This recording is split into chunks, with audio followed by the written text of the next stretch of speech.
Design Review Committee. I'm filling in for Steve Everett as vice chair, so there might be a little, as vice chair, I might stumble a little bit here. I will let members and staff introduce themselves. Rebecca Owens, member. Meredith Crandall, staff. Benjamin Cheney, staff, as member. Martha Smirsky, member. Liz Pritchett, member alternate. Eric Gilbertson, member. And I will hand it over to Meredith to review the remote meeting procedures and processes. All right, so I'm going to share my screen. Stuff on the screen for everyone who's done this before is mostly for those who might be viewing tonight's meeting via ORCA Media, but there'll be tips for everybody in my little spiel. All right, so for anyone viewing tonight's Design Review Committee meeting via ORCA Media, you can participate in the discussion via the Zoom platform through either video or telephone access options. For the full video experience, please type this link into your web browser, and I'll be leaving that up for a little while. Alternatively, you can dial in from any telephone using this phone number, and then when prompted, put in this meeting ID and this passcode. If someone is trying to get into the meeting and having problems, please email me at mcrandall@montpelier-vt.org. I will be monitoring my email throughout the meeting. For those attending via Zoom, turning your video on is optional. And actually, if you have your video on and you start having issues with the audio, turning your video off just means that we won't see you. So that'll reduce the amount of data you're trying to stream out. So it should clarify most sound issues, and you'll still be able to see whatever's being shared on from our screens. For everyone attending remotely, please keep your microphone on mute when you're not speaking. This helps reduce background noise. And for those who are on remotely, if you wish to speak, please make sure to raise your hand, and then you can unmute yourself after the chair has called on you.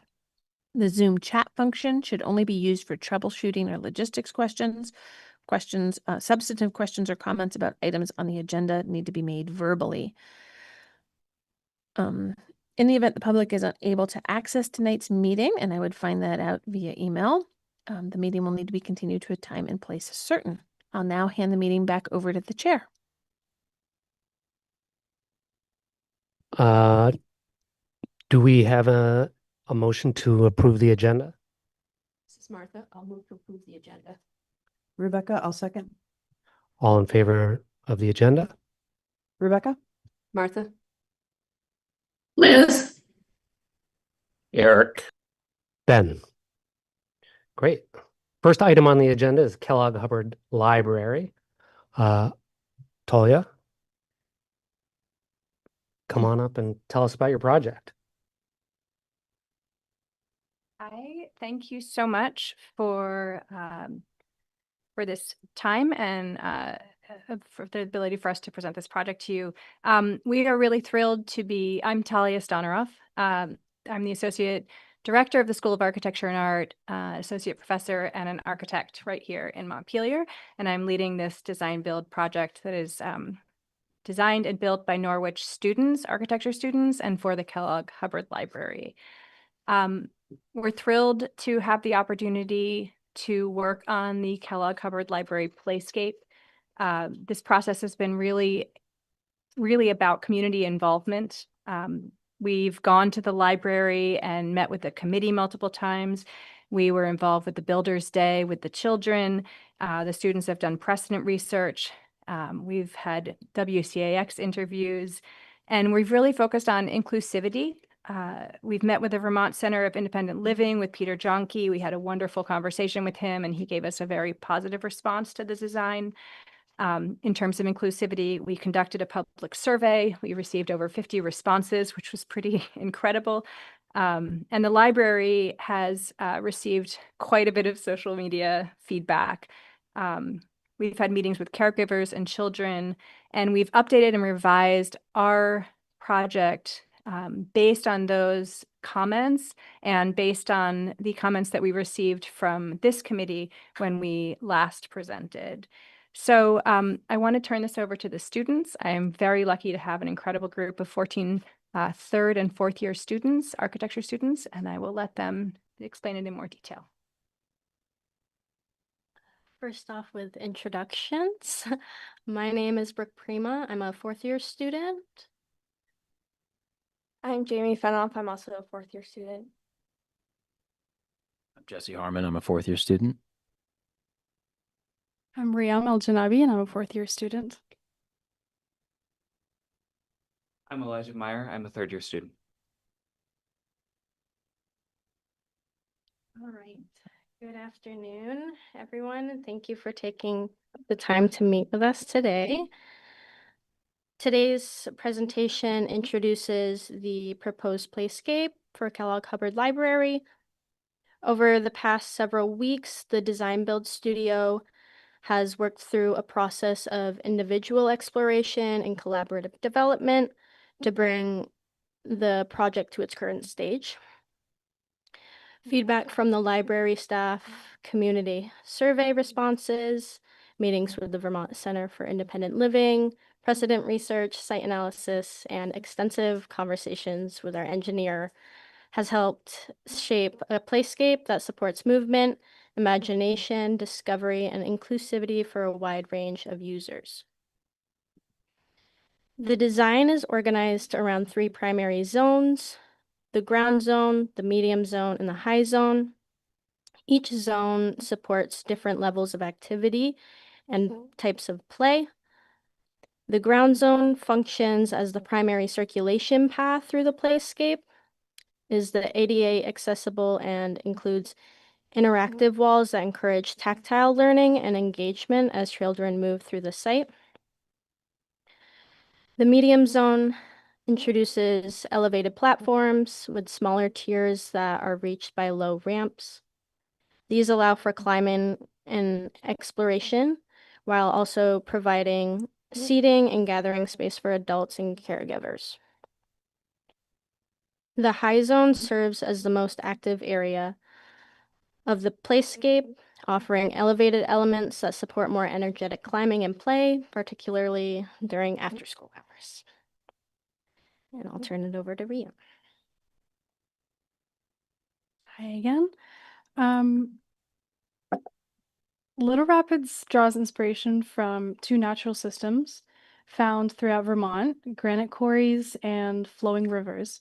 Structural forms within the playscape are designed to resemble carved granite masses that appear to emerge from the landscape, referencing the layered and fragmented geometry of quarried stone.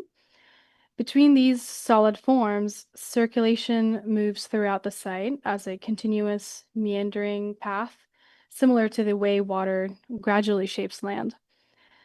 The name Little Rapids reflects the connection between this flowing movement and neurological development. Just as water slowly carves new pathways through stone, play helps form new neural connections in a child's brain. The playscape, therefore, becomes a physical representation of exploration and learning, where movement through the site encourages curiosity, discovery, and growth. And hopefully this is for everybody. That is not only a child, but the public and the parents. And What is the age of the children that is your audience? 0 to 99.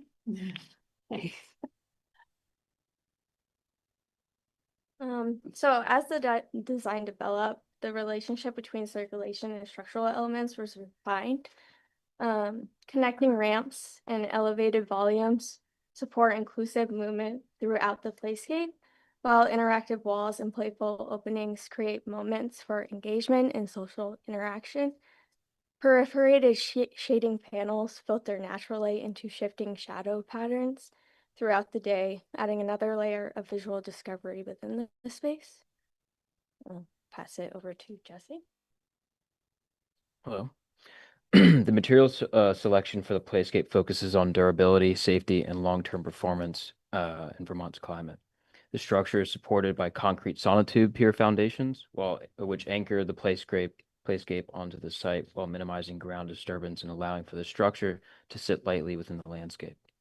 Above these foundations, the playscape is supported by a layered deck system with pressure-treated structural framing that provides stability while maintaining a sense of lightness in the overall form.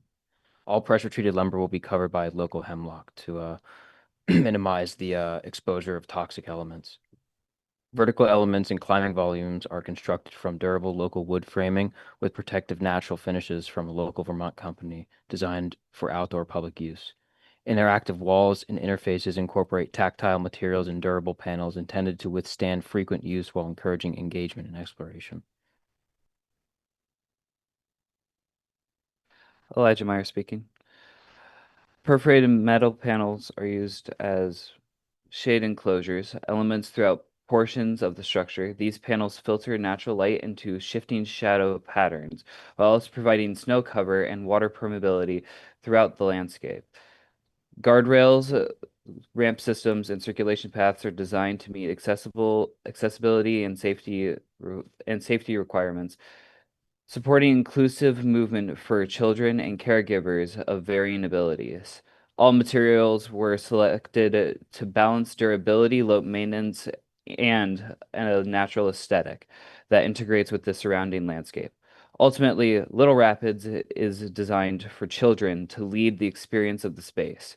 Circulation paths encourage exploration. Openings create peek through moments, and gathering areas support collaboration between children and guardians. By weaving the structure into the site, the playscape shapes movement, frames views, and strengthens the everyday experience of the library grounds for the surrounding community. Thank you, and the project team looks forward to discussing the proposal further. And now we would like to return the conversation over to Dan Grover. Dan was here for the last Hi. Sorry. Hi, everyone. I just want to reiterate that we're really excited to be working with the Norwich students and to provide this opportunity for an expansion of our programming onto our lawn, and looking forward to this really beautifully designed contemporary feature that juxtaposes nicely with our historic building and creates a welcoming atmosphere that reiterates our message that everyone is welcome at the library. I think that the Norwich students really incorporated the feedback that they heard from this committee when we presented a preliminary design a couple weeks ago, and looking forward to hearing your feedback and answering your questions.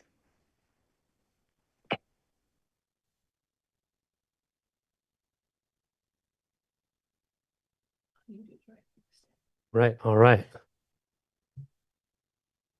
This is on the School Street side of the building, is that correct?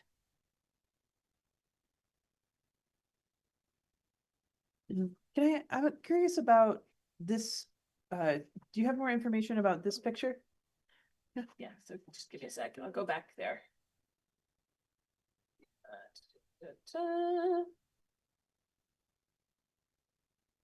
That one. Hi, Jesse Harmon again.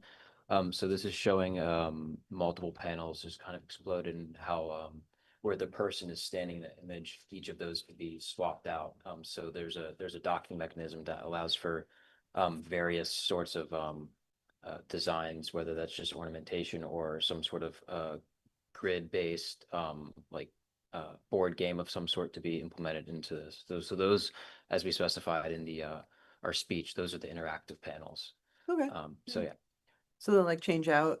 Yes. Yeah. Yeah. So we create a serialized form. You can see in the upper level of the design, there are these modules.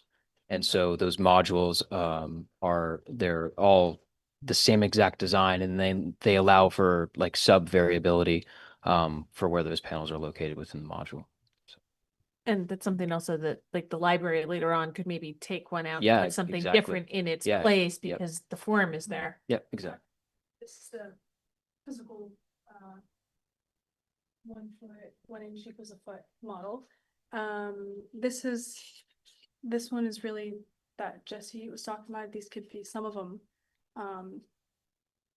interactive, different variations of them could be not in here. And Yeah, in addition to like basing it off of board games and whatnot, spanning multiple cultures that we were referencing. We also were just looking at more kinetic-based interactive panels as well. So this one right here was designed by Nadelia McLeary, who's on call right now. But these are spinning cubes on a axis, and you've seen them before in playgrounds like tic-tac-toe. This is a base off of that, but it's further expandable within symbols that it could be using, or just shapes or imagery. So This is one of the walls that are spread around the site. And this is just, there's like an image perforated so that it plays with the light and shadow. Some classes are, they do science or light studies, that's about. yeah. And I believe this image is an image of fractured granite. So it's a deeply zoomed in image. So all of the interactive pieces are going to draw from Vermont history in one way or another. My comments are slightly out of the purview of this committee, but I feel comforted by the fact that you guys did such a good job with Union Elementary School and understand sort of like playground rules. And as I look at this, from my time doing it, I'm worried about some entrapment issues and some sightline issues and some durability issues. But that's not necessarily the purview of this committee, but those are things that I see when I look at this. One thing I am concerned about is the perforated shade structure, and as it's rendered, I'm not convinced that that's going to stand up and that that's not going to get bent real fast. So so we've gone through the engineering process on that, and the overall like proxy of that shape can stay the same, but the frame and the feet themselves are going to be beefed up. But it can exist as that form. And we're working consecutive. You gotta be by microphone or the minutes aren't gonna pick it up. We are working with our engineer already on that system, and it's the idea is staying the same, but it is shifting. Of course, structurally. this is shown more conceptually. Yep. Yes, Yep. absolutely. Yep. Thank you. So Ben, your thought was the actual metal perforated panels themselves might get grabbed on and pulled down and bent. If they were to be built as they're rendered Yeah. here, they would absolutely. Okay, nope, I'm just clarifying. Yep. But what's the key will be if the committee is good enough with the concept to not need it to come back when they have the final Yep. engineered design to make sure it does stay stable. Yep. Because yeah, the durability issue.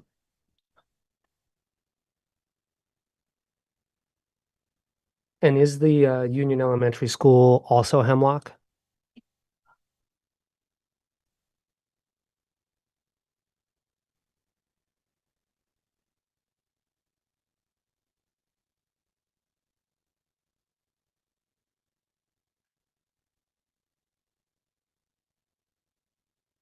I mean, conceptually, I think it's a great project, minus my small concerns.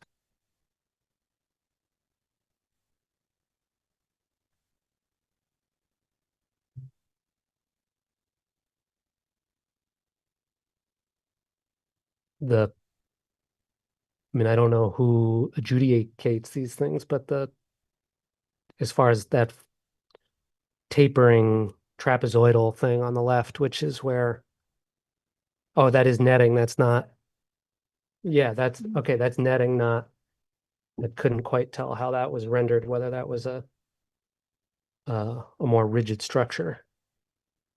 So yeah, you weren't here at the last meeting, right, Ben? So I missed that. I wasn't either. Okay, so this bit is proposed to be netting. You just don't have the final style of the netting yet, but similar to what was at Union Elementary for the netting for the nest, correct? And then same with the like pathways from between these three spots. Is that going to still be netting too? We're finalizing the material, but Okay. everything there will either be wood or netting. Okay. It will be designed to the necessary code requirements with guardrail heights. Yep. And So guardrails added. absolutely. Yep. Yes. And then like this space would be either netting or just a wood ramp. or a wood. Yes. Okay. Yes. And then this here, the plan is for that to be netting this. the plan is for that to be netting. Okay. What is the purpose of the netting? Well, that piece was supposed to be another climbing feature. The children were really excited about netting. I think given the budget, that will likely be the first thing that might have to be cut. But we have worked with a specific playground, and we consider this not a playground. We consider it more of, a playscape, more of an abstracted. There are no swings or slides, or it just, there isn't the budget or the time for that design. But the netting, if we are able to move forward with it, will be designed specifically by a company that specifies in playground and netting. So we are familiar with two companies that we've worked with, and another that worked at Union Elementary School. So if the netting aspect doesn't work, are you thinking more of like just a railing there with some sort of decoration on it to make it There would more be visually? a different entry to to those platforms. Yes. And is the netting supposed to allow climbing on it? Is that the idea? As rendered, yes, that would allow climbing, but we're deciding whether that specific feature is feasible at this point. And I'm certain you have an answer to this question. And again, it's also outside of our purview. And I'm curious, the elevation of the platform that you have modeled there from, like how high is that off the ground without any railing, without any? So there are railings. There will either be a ramp coming off of it, so children can exit, or this will be infill. So either it's a pathway or it's infill with one of these. I see. And You're not really able to jump/fall off the. No, definitely not. Yep.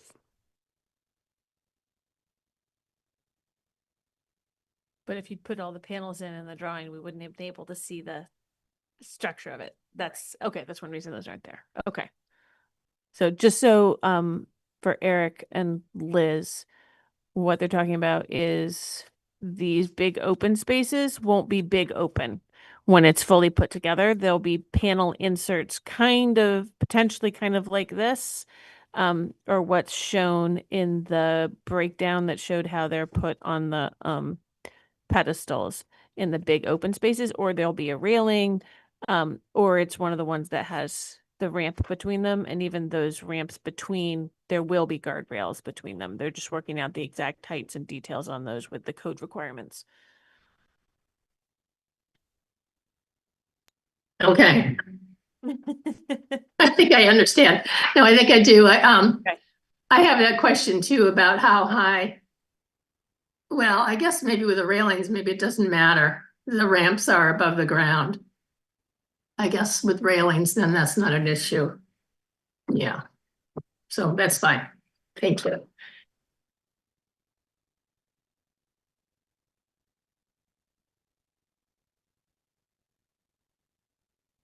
And you're hoping to construct this spring, I assume? And you guys are going to be the ones doing it? Few more. Right. Yeah.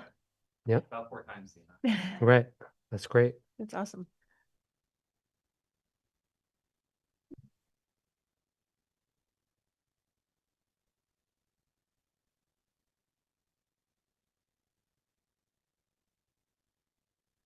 Well, I just have one quick question too, one more. So the wood is being treated with a natural coating, and then it'll age to a gray, do you think, or?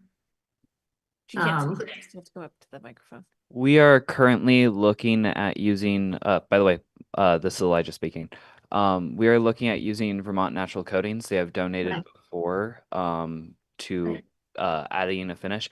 The finish that we're adding allows grain to happen in the wood while staying water resistant. So in terms of wearing on the actual wood itself, it won't wear, but it will gray. Yeah, okay, thank you. Which is the same finish at, yeah, and all the concerns that everybody likes to say about splinters and roughs on wood, I'm sure you've gone over and yep. Yep. I think those concerns are reasonable. We will be addressing it as best it can. I don't think there's any way to completely avoid splinters, even with planed wood, sanded wood. So it will be treated similar to the nest, which has held up. It was installed and it was built in 2018. It's held up pretty incredibly well. Yep. And in this project, there's no actual covered space. Everything allows for water to drain through it. So the only areas I've seen that have had any issues, but no structural issues at the nest, are where water has come in and not been able to just drain. So we're addressing some of the lessons that we've learned through that project here as well. And then the 5-year maintenance plan is on the Kellogg Hubbard Library. It is, but we are trying very hard to make maintenance a priority and to, for instance, with Vermont Natural Coatings, which we have great success with in the past, there hopefully will be very little maintenance. And again, from the nest, we've learned some lessons that we're specifically trying to respond to so that they have as little maintenance as possible. Yep. I'm familiar with Vermont Natural Coatings, but I don't know anything how they withstand UV exposure.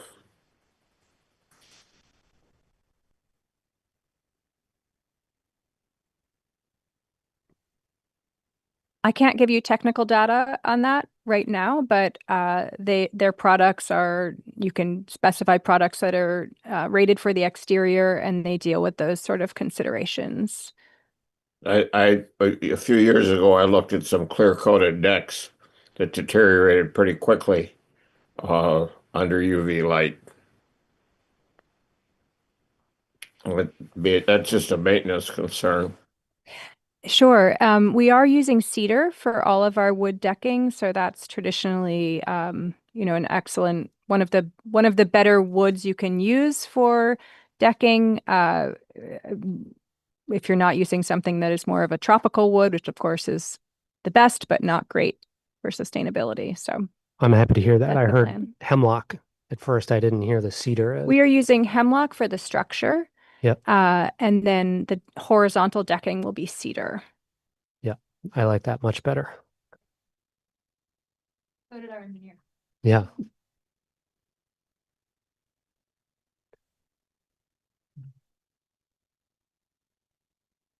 Any other comments? Do I hear a motion to approve? You gotta Oh. go through the. Oh, right. I get to go through all the recommendations Yeah, first. a bunch that don't apply, so. Yeah, there should be a lot of NAs, so just deal with the ones that don't have the NA, and then I think I added. It's the other one that gets funky, so. All right. 4 historic structures. The removal. Just read the top one, number 1, because Number 1 meaning A or that one, Oh. what applies to everything, we're dealing with a property that Exterior- has a historic structure right. on it, but we're not really hitting All any of those things. Right. Exterior design and materials of new construction or alterations of existing buildings shall be consistent and compatible with characteristics of the existing building or other properties in the district. Acceptable. Existing buildings shall be Start Oh, to let as you yeah. go, it'll be quicker. Okay. acceptable. Existing buildings shall be recognized as a physical record of their time and place in use. Any new development shall be differentiated from the old, but shall be respectful or shall respect and be compatible with the massing, size, scale, architectural features, detailing, and overall character of the primary historic building and nearby historic properties. acceptable. We're skipping all those because they're not applicable. Alterations to buildings called for by public safety, accessibility, and fire codes shall be designed to maintain the character of and the construction materials and features to the maximum extent feasible. So this isn't an alteration of a structure, but because there are code compliance issues, they're kind of, Yeah. you have minimal input on code compliance. So just trying to left that in there for consideration. Yep. For parcels with both river Mm. and Nope. Nope, that's not applicable okay, well, you didn't. because this doesn't have river. Did I not? Well, it has street frontage. Wait, but it doesn't have both. Okay. Did I? Now I'm confused. I didn't have a staff. Nope, you're on the wrong one. God, who is this guy? You grabbed the Granite Street one, dude. Got the right one. It's underneath there. Sorry. Whoops. Right. Yeah, So we're already, these Yeah. are still acceptable. yeah. And these. I have a fresh one. That makes more sense. There's a whole lot of staff doesn't. Yeah. Yeah. Maybe So we're then there's really just this. right. Landscape screening, site furnishings, project with the design review overlay district subject to the landscaping requirements in section 3203 shall consider the following. Site furnishings including fencing, seating, and other types of site furniture visible from street or side yards. Existing historic and contributing resources such as street trees, fences, gates, walls, steps, gazebos, walkways, front and side yard patterns shall be retained and restored when impacted by the alteration of a building. Seems acceptable. And then Right. jump to 22. 22. Accessory buildings and structures. New accessory buildings or structures shall be located within either the side yard or rear yard and shall not visually disrupt the streetscape or affect the integrity of the existing building or proposed new building. Also acceptable.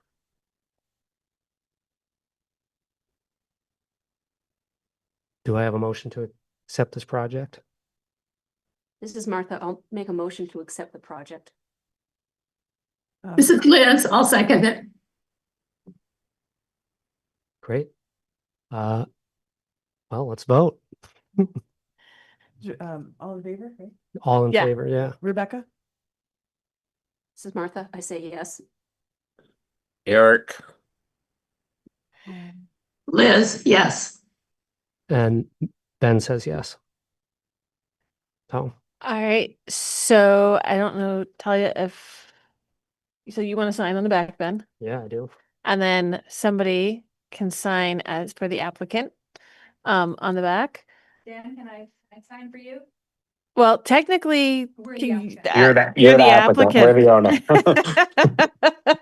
It's all on you, Talia. Since you're here, normally we only really require signatures when there's been a recommendation that becomes a condition of the permit. But when people are here, it's nice to get the sign off.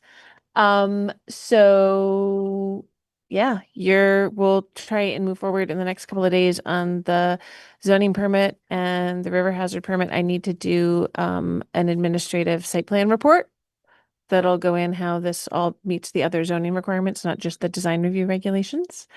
And exciting stuff. Thank you so much. We appreciate it. Thank you. Thank you. It'll be fun to watch it come alive. Yeah, we didn't get really to see that one. Okay, you're welcome. Planning department doesn't really have a good place to keep that, so you should definitely take those back with you, even if you don't really need them. We're all kind of shoved into a very little space right now, so we don't have a cool place to display stuff.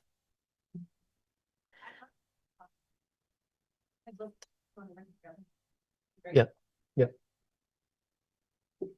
Thank you so much. Thank you. Have a great night. Is Dan still on? Dan is still on. Hello, everybody. All right. Dan, can you get closer to your microphone? If not, we can turn up the speakers. I can get closer to my microphone by making my computer closer to me. All Does right, yeah, that sound better? we're gonna give me a minute. I'm gonna turn up the speakers because they're very quiet.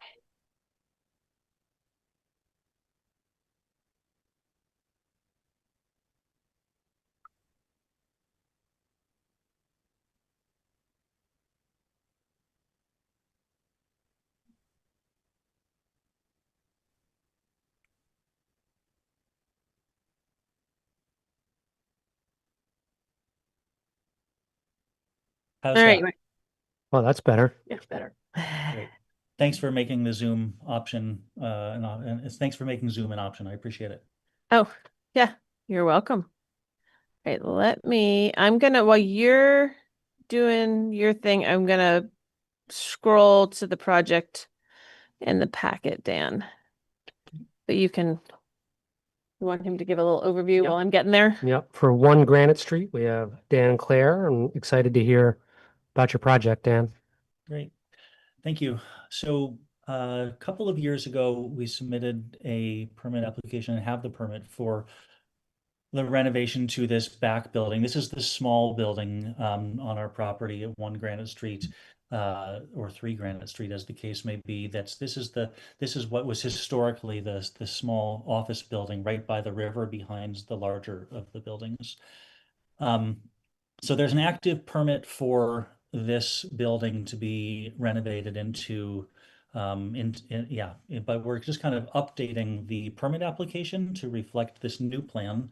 I don't know if you're seeing that or not from where you are, but kind of updating the permit to reflect this new plan for simply just parking and storage. This is the building that was once Peter's office. That's correct. Yep. And So because the conversion to a dwelling unit and parking and storage didn't happen, the dwelling unit creation hasn't happened, what Dan's done here is he's showing the existing, which is the same existing that was shown when they got the original permit.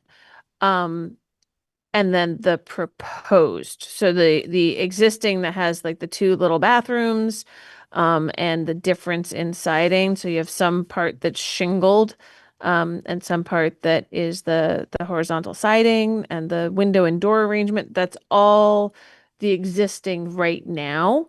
And I think it's pretty close to the description in the State Historic Register that I think I put in your packets. And then the proposed with changing so that there's just 1 human door on the end facing the street, facing Granite Street, and then the 2 vehicle doors is the proposed, and that gets rid of all of the shingles and all of the windows. And so it's because previously part of this was going to be a dwelling unit, you were going to be retaining more windows and openings in the building. But I think, I'm trying to remember, Dan, I think the prior proposal did include getting rid of all the shingles because that siding just wasn't going to be able to be retained if you were going to up the insulation and keep the available space inside. You had to redo the siding, if I remember correctly. Is that right? Well, that was part of it, Meredith, and also they're just old. They've never been well cared for. It's just Yeah. it's time to retire them and kind of update the siding in general. Can you orient me to see where these garage doors are in terms of the building and how it sits on the street? So I don't think it's in there. Let me go to a Google Maps. Dan, you can talk, but I'm also going to pull it up on Google Maps. I couldn't hear what that question was. What was that? Sorry, need to face the microphone. Dan, I'm just trying to orient where the garage doors are in terms of the street. Sure. The garage doors face the 3-story building. There's an alley in between the building we're looking at now and the 3-story building. So the garage doors are kind of oriented towards the big building or if you will, on the opposite side of the river. The building parallels the river, and the overhead doors kind of face away from the river. Okay, thank you. Mhm.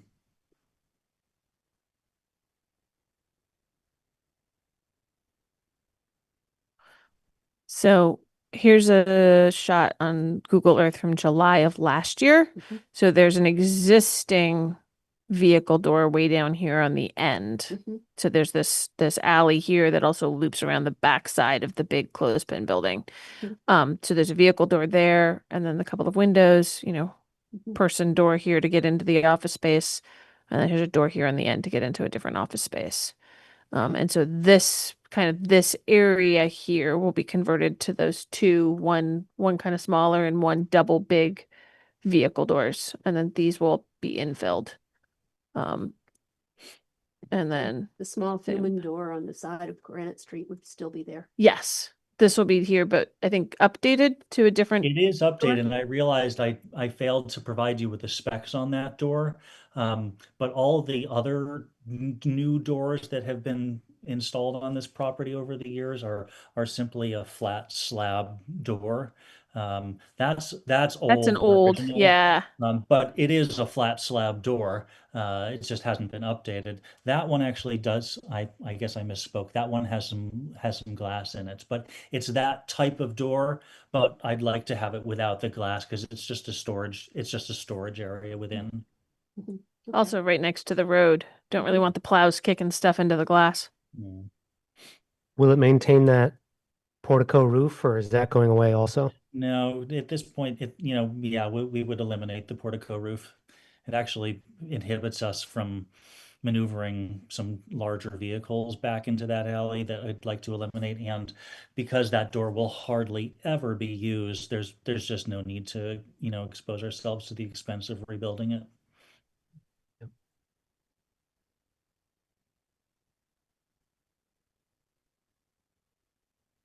Dan, what is the age of this building?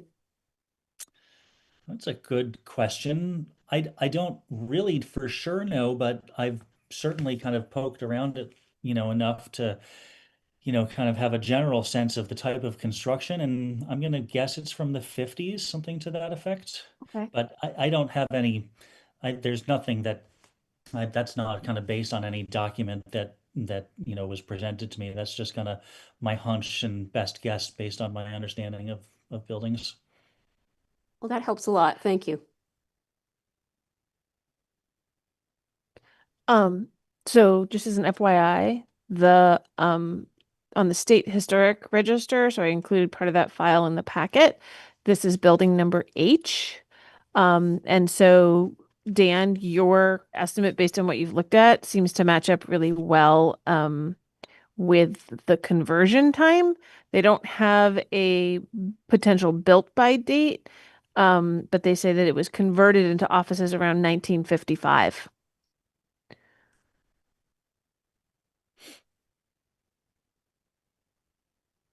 Yeah, none of the historic photos that I've poured over that show the big building have this back building within them. So yeah, Yeah. my understanding is limited. And I'm fairly certain I know the answer to this question, but I would be uh, remiss if I didn't ask that the siding is going to be a wood clapboard to match the rest of the building that you've been doing wood clapboards on. Yeah, I'm proposing to simply match the proposed siding on this building when we kind of reclad it to be the same clapboard material that we're using on the big building. Yep, that's what I figured. Good. I have just one question. So what does the state register, sorry, state register form mention what the original use of the building was before it was converted? Was it like a storage shed or equipment shed or Yeah, something? it says originally a small warehouse before it was Okay. converted into offices around 1955. Okay, thank you.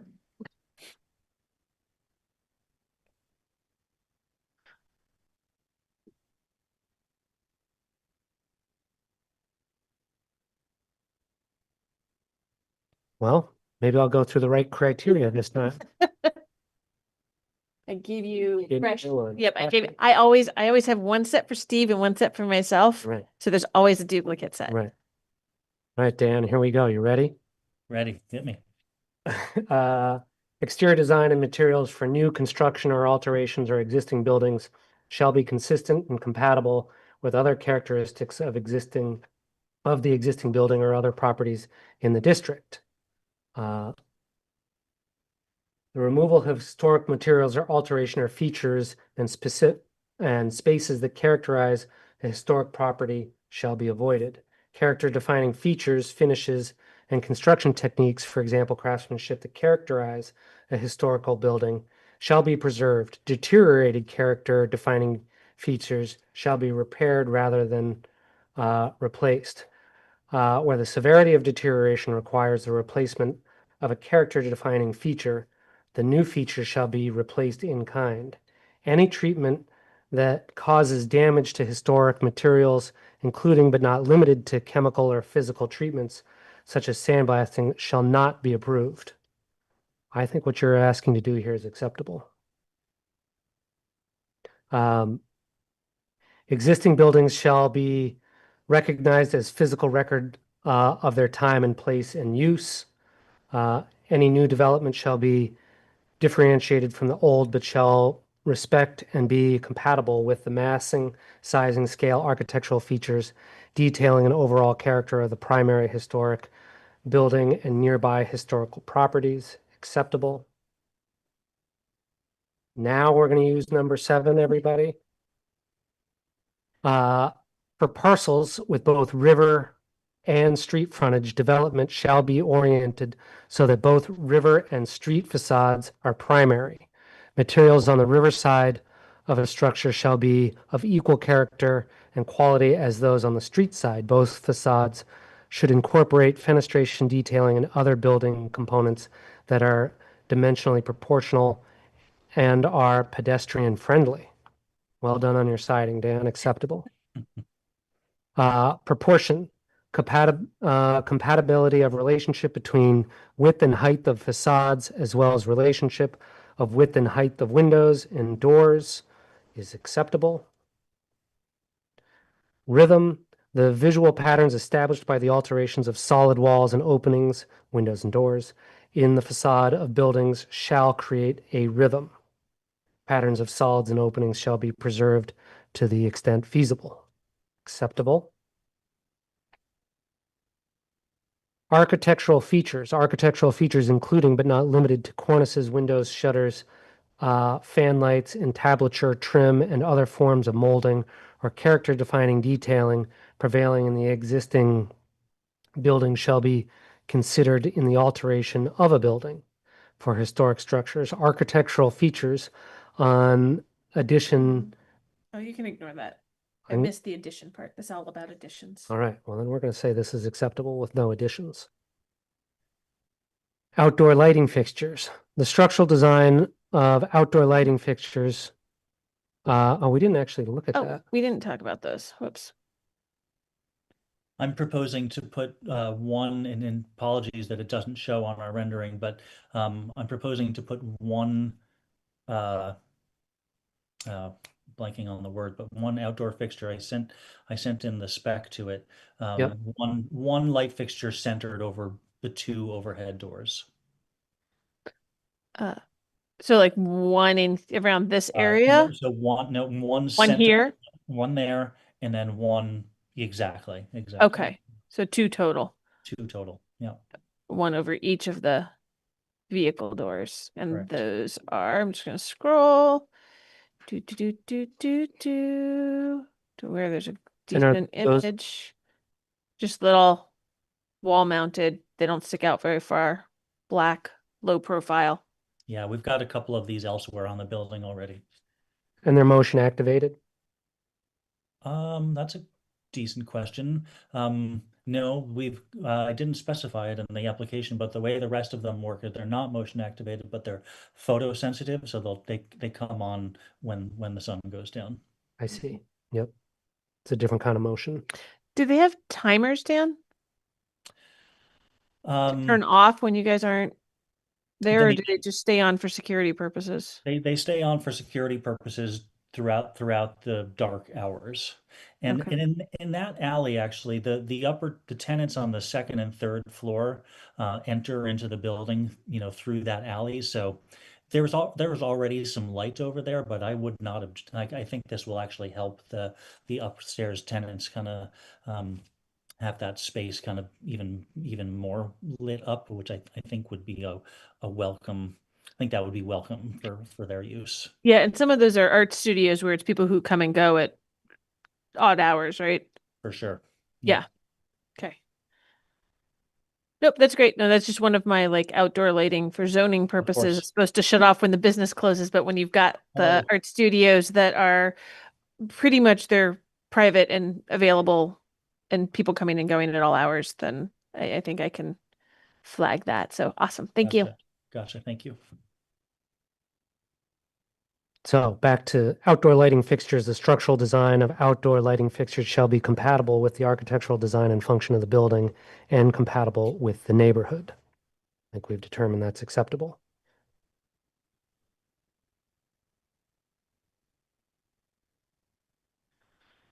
Windows and doors on historic structures. Character defining window and door patterns, placement, sizes, proportions, and original features such as trim, sash, and moldings shall be preserved to the extent possible. When preservation is not possible, such character defining windows and doors must be rehabilitated or replaced in kind. Windows and doors that are not character defining may be replaced, but such replacements must be compatible with the historic building style, materials, and architectural features. We didn't actually touch on the design, but I'm not so certain a garage door requires a whole lot of thought. Well, that and the description in the historic register doesn't say anything really about doors, I don't think. I'm just going to double check for you since I've got this open and can scroll.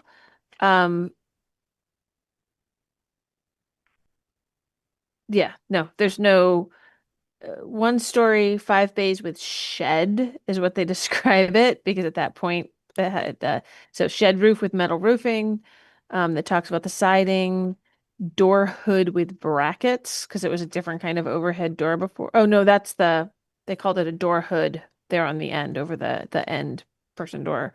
It just says, originally a small warehouse before converted into offices. So there is nothing about details about the types of windows or the types of doors on the buildings. Those aren't called out as specific architectural features to care about, whereas you have other aspects like on the main building where they're talking about it having, the tower, stuff about the stone foundation, where the loading dock is. They go into a bunch more detail about the main clothespin factory building. And other times they've had discussions about specific buildings with, special kinds of gable roofs or other things. But this one, they're not talking about the number of windows and doors or what type they are. Excuse me, I need to leave. You got a quorum, right? Yes. Yep, we Okay. do, Eric. I apologize. I just need to do something at 6:30. That's Thank okay. you. Bye. Thank you, Eric. Thanks, Eric. Bye. And I'm gonna believe that the rendering here that shows these doors without windows is what's happening, and that this door that's circled on this pamphlet that shows a door with windows is just an option for that particular door, but you're not putting windows That's in. 100% correct, Ben. Thanks for calling that out for what that is. You're correct. The brochure from, the manufacturer's brochure just shows that particular option, but we are not choosing that option. We'll just have solid doors as the rendering represents. Yep, that's what I figured. So, Liz, I will pull that up. So Dan sent the specification sheets for the garage door. So it's going to be this description of this door, but without the windows shown here. And it's just, and for all practical purposes, it's just a really simple flat panel. What is the, is it, do we have a color? We do not have a color yet. I mean, the siding is going to be gray and the trim is going to be, the siding and the trim the siding and the trim will be the same as the main building. I actually thought we don't have a color specified yet, and I didn't think we talked about colors during this meeting. So I apologize if I was wrong in that, but all the rest of the doors, um, are there's green and then there's kind of black that have been kind of so it'll be do we is color part of this meeting? They don't, the design review committee no longer really has like control over color. Mm-hmm. But when you're talking about historic structures, sometimes it comes into play when you're talking about compatibility a little bit. Mm-hmm. But yeah, right now you're talking, current doors are dark. And they can always mention a preference. It doesn't necessarily mean it's a condition of approval. Gotcha. So just for reference, the windows that we're replacing that we got, permit approval for some years ago, those are all black. They're not green the way that these windows show. The doors are still green. There's a number of doors around the building that are still green.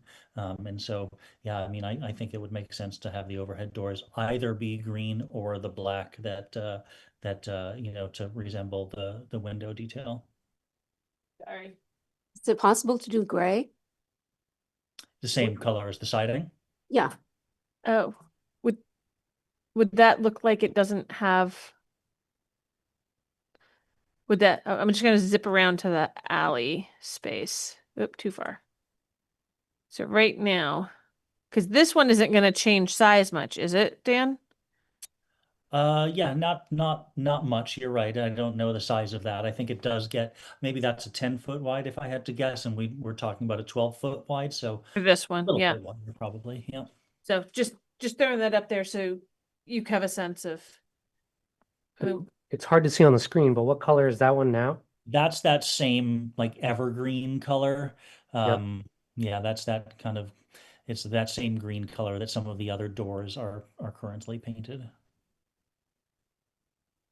I just didn't know if it was gray, if it would look more like it's just flat with no openings back there. And would blend more. That was my thought. I like the contrast to the green myself and the historic green door on the front, but if color's out of our purview, I'll just put my preference out there for green. Well, I appreciate that. Actually, our entry door to the office that's just to the left of where the screen is showing right now. I remember the last time or one other time I came before this committee, somebody had a recommendation for that, and it altered the course of what we did there. So we got a committee of people with good taste. So I appreciate the feedback. Yeah, I like the green too, but black would probably be okay as well, in my opinion. So. All right. Well, then I'm just going to say acceptable, and you're going to do something great, Dan. Challenge accepted. All right. I think we're doing all right. No. Nope. No, we're done. Yeah. Do I have a motion to accept this project? What is my word I'm supposed to say? Well, Steve is always like all in favor. All in favor. You can do a motion or you can be all in favor. Yeah. Either one. Motion to accept the project. This is Martha. Right. Rebecca, I'll second. All right. So, all in favor? Martha? Rebecca. Well, thank you, everybody. Hold on, Dan. I have a very important question for you before you leave. Okay. Was that clothespin staged, or did you actually find it in the floor on that video for WCAX? No, completely unstaged. Completely unstaged. That was completely unstaged. No, really? That building is still dripping in clothespins. I don't know where they just come out of literally the woodwork. I don't know where they're coming from at this point. That's but no, awesome. completely unstaged. All right. Well, because if it was staged, you did a very good job acting that one out. Agreed. Well done. Yeah. All right. Thank you, Dan. That was an authentic reaction. Yep. Well done. Yep. Thank you, Dan. All right, thank you for your help. I will try and get this one out tomorrow. I'm only in the office for a little bit, and for part of that, I am actually tabling at town meeting at City Hall. So Of it course. might be Wednesday. Thank you so much. Appreciate it. You're welcome. Okay, bye-bye. Right. All right. We got to review some minutes probably. Yes. From the 17th. Wait, Motion to review Oh. minutes? Is that it? Sure, you can or make a move to motion. accept. Move to accept? We just go straight into accepting? Well, yeah, I mean, you don't have, yeah, I mean, you don't have to move to go on to the next item on the agenda. But if you've reviewed them and are good. I did. I was one of the 3 people there. Wasn't there. I wasn't either. As long as one person was at the meeting and can attest to the subject matter and everybody else reviews for copy edits, it's fine. Well, Rebecca, what do you think? I think it's accurate, yeah. Sounds There's great. only one, and we was a preliminary review of those folks. Yeah. Put So a you- motion to accept?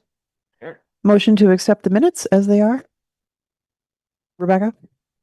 And You're seconding? I'll second, sure. Okay. I wasn't there, but if you say I can vote, I'll Yeah. say yes. For copy edit purposes. And I'll say yes for copy edit purposes also. So is it all in favor? Yes, it's Take your yeah, name. you're voting. Okay, Rebecca?